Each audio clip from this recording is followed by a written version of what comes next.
There is a well-known saying that goes, always give the hardest job to the laziest person because they will find the easiest way to do it. What is the best real-life example to this you have seen? I once was a temp at a tiny office on a construction site in around 2003.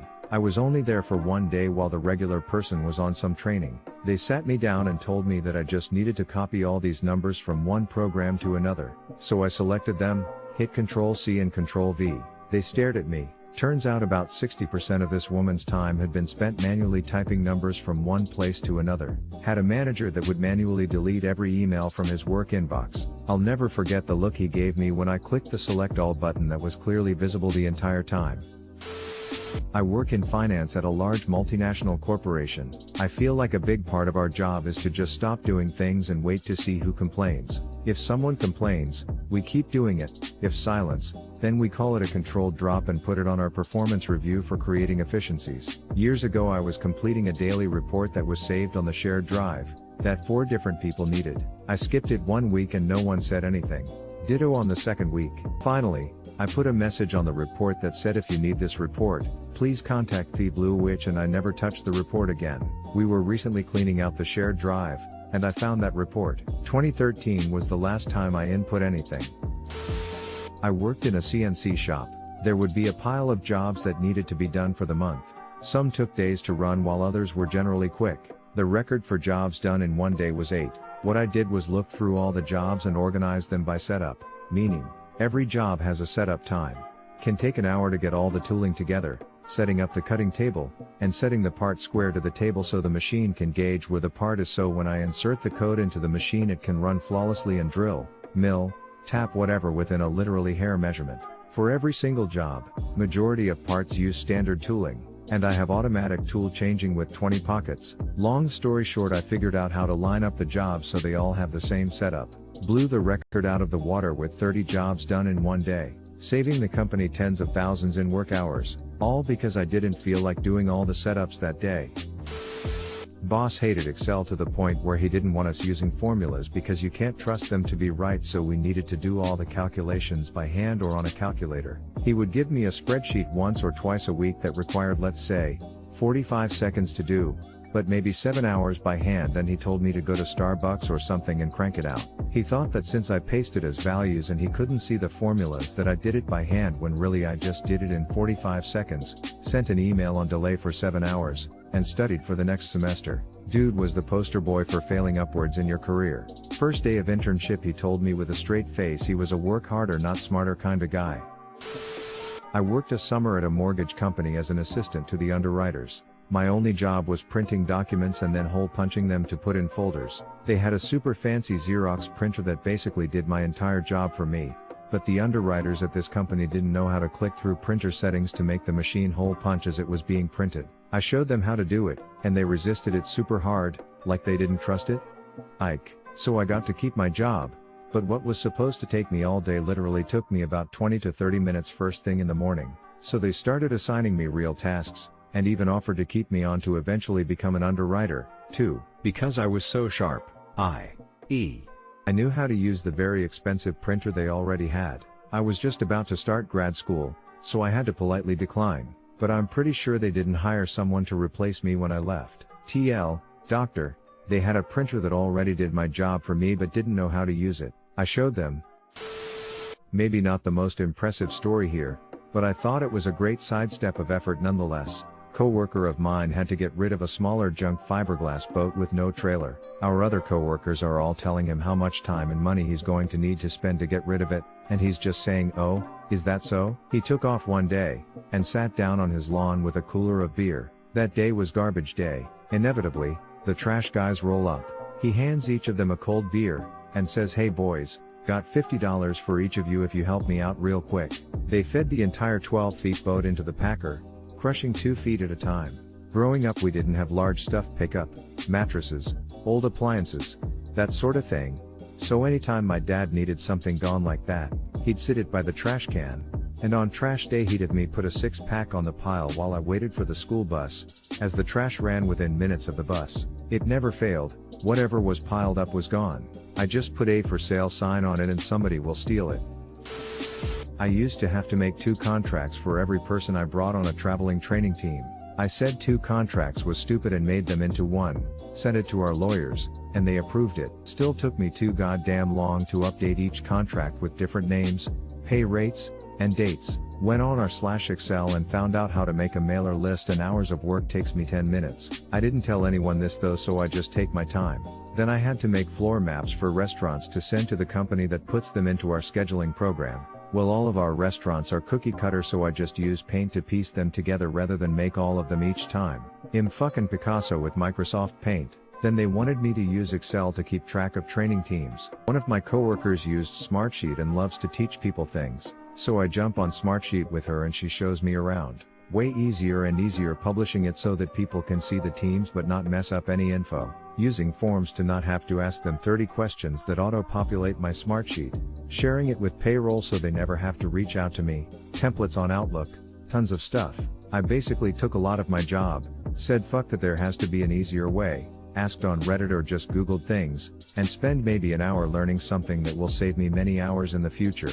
I always tell people to just Google things. They say I don't know what to Google, and I say whatever your problem is, just Google it the exact same way you'd say it to me. Then when they Google Excel thing that makes this do that, they are shocked that they find their answer. Worked as a cashier during the holiday season back when I was 16. The supermarket was selling drinks by the boxes, and at that time, we only had barcode scanners that was at the front of the computer. No gun type scanners existed. I was lazy and didn't want to carry boxes up to the scanner, so I politely asked my customers if I could carve out the barcode from their box to scan and keep. Some agreed, some didn't want to, but eventually I managed to amass all the barcodes needed, labeled them and kept them in a file for easy reference. Apparently some other cashier got green-eyed at my smart move and complained to the chief cashier, who promptly lectured me on bullshit alert, how it's dangerous for me to scan such barcodes as I might scan the wrong things. She told me to throw it all away and carry the boxes like I was meant to. I mean, I was young so I could, but the other cashiers were older and some were elderly and needed the customers themselves to help carry the boxes to the scanner. But whatever, I guess jealousy trumps common sense. Tons of stores do that just with a printed out sheet. You could have taken pictures of all the barcodes and made a bow today. I fucked uply labeled collage. I worked at Bunnings, a hardware/nursery store, and we had 2 separate books of barcodes for random fixings and bits of timber. Enjoying the content? Don't forget to like and subscribe. We put out new videos every day. While you're smashing that like button, here's a meme to entertain you. I work in a semi-warehouse environment and we have to track where items are at all times. When we move X item from location A to location B, we had to type out the to and from locations. We do this hundreds of times a shift. I went online to a free barcode maker website and spent about 20 minutes making location barcodes. I save hours a day by scanning barcodes.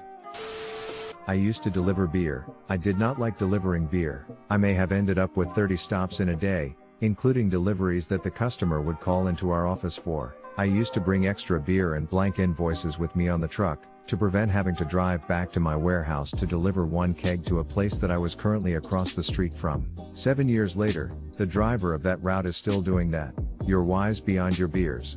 Bud driver, but wiser. Herding yak with a drone takes the cake for me. They run from it, and oddly fear it, which is surprising considering they have literally 0 aerial predators. We only did it a few times because it really makes them uneasy, and doesn't treat them well, but it is very effective and easy, and you can herd them from over half a mile away from inside the house. Edit. I'm really surprised how much this blew up. I've never had so many post replies, but I'll try to get around to answering as many questions as possible. My post history is predominantly yakking off and tower climbing stuff, so I'd suggest going there if you're curious. This is one of the most incredible paragraphs I've ever read, and I'm very much interested in hearing more about yak herding. Sounds like they'll just drone on about it. At my last job, a truck suspension shop, we did inventory every December, and it was someone's job to count all the washers and screws of every size. It was my first inventory, and I casually mentioned that they should just weigh 1 screw or washer, then weigh them all and divide the weight to get the count. Everyone looked at me like I had given them the key to the universe. Counting washers and screws went from a day or 2, to just a few hours. In high school we had to do 4 book reports every year. A friend of mine did his on each Lord of the Rings books and The Hobbit freshman year and turned in the same 4 book reports for the rest of his time in high school. You switched English teachers every year, so no one ever caught on. I was never brave enough to try the same thing. Deleted. I had forgotten all about that site. Also graduated 2010. A few years ago my mom was tasked with fixing my grandparents' toilet while we were visiting for the holidays. The toilet reservoir was constantly filling and running, and thus flooding the bathroom, because the buoy arm wasn't lifting high enough from the water in the reservoir to switch off the water flow. My mom, who is normally a very practical person, had been tackling the issue for hours. She was pretty distraught, thinking we would have to order a new buoy arm, maybe even a new sensor, or switch and pull the whole assembly apart to replace everything. She was planning out a trip to Lowe's and pricing things out when I walked in. I took one look at it and bent the metal arm the buoy was attached to, down, so the arm had a slight upwards curve. The buoy still reached the same level in the reservoir, but registered on the sensor as higher because of the curve in the arm. Problem solved. Rangers lead the way. I watched it dawn on her what I had done, and she just looked at me like I had a third eye and said, "You little fucking shit. I've been getting my ass kicked by this thing for 4 hours and you fix it in 4 fucking seconds." She was very happy I saved her from more work and spending more money. She calls me her little toilet engineer from time to time. I work on aircraft. It's mildly demeaning. Edit. And now my most upvoted comment is about a shitter I fixed once. Perfect. A long time ago I was sent to help a team that was designing some analog test equipment. Big problem was when 2 of the parts were at different temperatures the calibration would go off. They wanted me to design a circuit to measure the temperatures of the 2 parts and apply a correction. I solved the problem by putting both parts on the same heatsink so they would be at the same temperature. It worked. Automated 70% of my job in a large finance firm as an intern.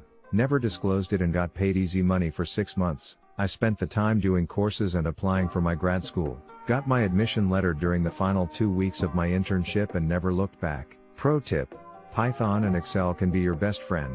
Obligatory edit. I went to sleep and this thread blew up. Thank you for your stories, questions and comments. I'm trying to get to as many as possible. Did similar in a smaller firm.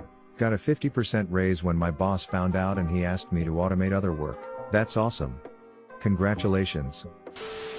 I was working at kids' chess summer camp with this guy who just horked down pot like you wouldn't believe.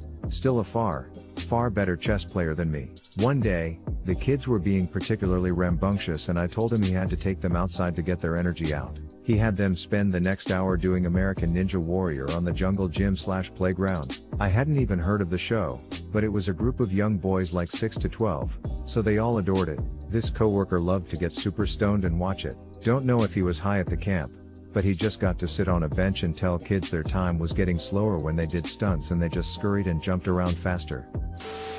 I had an Excel order form in my last job that required us to enter all hardware items from all suppliers in by hand. I had to completely rewrite the existing script that pulled the hardware for the one supplier that it worked on, but it went from being a time-consuming, mistake-prone job to clicking a button on the order form and it doing everything and taking maybe 2 seconds for a huge job. Figuring out dynamic named ranges and getting them to work with drop-down boxes was also great. No more manually updating named ranges and drop-down boxes when new items were added. I also added in conditional formatting everywhere to let the user know if there was an incomplete section on the form. No more rework when the next person down the line sent the form back to us incomplete. The thing I was really happy with was being able to cut the length of that script down by about 65% from what it originally was. Worked in a huge hotel by the airport. We had layover with over 400 people. I think we were 3 employees. They had buffet for dinner and then left to go to bed since it was 1 or 2 a.m. Rule was, we should always go to the room and pick up as many plates as we could and then bring them to the cleaner. Took for ages and I wanted to go home. I decided to roll out the cart and collect the plates and put them on the cart. Guests were seeing it and started putting their plates on the cart when they left. All of a sudden hundreds of people cleaned up their own stuff. Duty manager saw it and I thought he would blast me. Since the hotel was a 5-star place, he just looked at me, smiled and said, "That's why I like to hire lazy people. They think of ways to finish work faster."